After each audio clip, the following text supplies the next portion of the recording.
Go. Hello, family and friends. Welcome to another episode of Real Talk and Real Healing.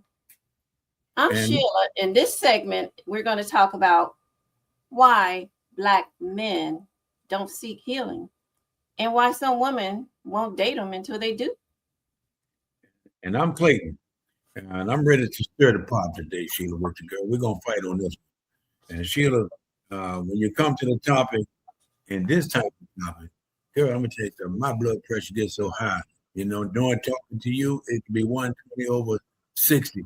But I know when this blood pressure gets high, it will be 170 over 90. So let's roll. Okay. It's up. It's good. It's on now. That means we're going to be doing the Lord's work. Okay. So this kind of stuff you're going to come at me with. Now, if we're going to do the Lord work, let's make sure we don't get this mixed up. The devil knows the Lord work. And I'm not going to call you all these George Meyer Juniors or T.D. Jakes and all these guys. But so if we're going to use, we are doing Lord work. That's just it. We doing God work. Not everybody doing God work. But I know I was a little off subject. That's the way to get my blood pressure up. Sorry about that. All right. You done with your rant? That's the problem. This is the problem now. You done with your rant. You taught to shut down the very emotions that we need. You can't heal what you won't name.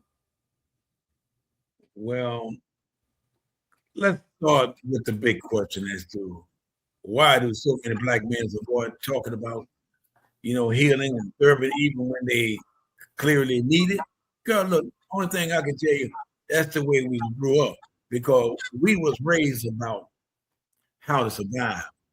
And, I got to go back to my grandfather and them saying, boy, look, you ain't nothing but a little sissy if you start crying. So you grew up to be hard.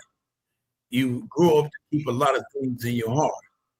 And they used to say, Black men were told, hey, boy, you got to be strong. You can't be a wimp.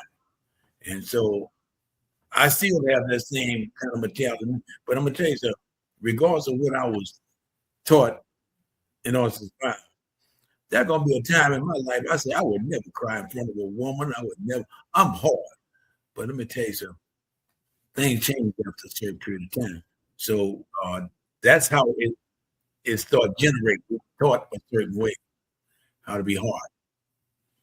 Well, don't you think that's the problem? You were taught to shut down your emotions, and you can't heal, like I said, what you won't name. Well,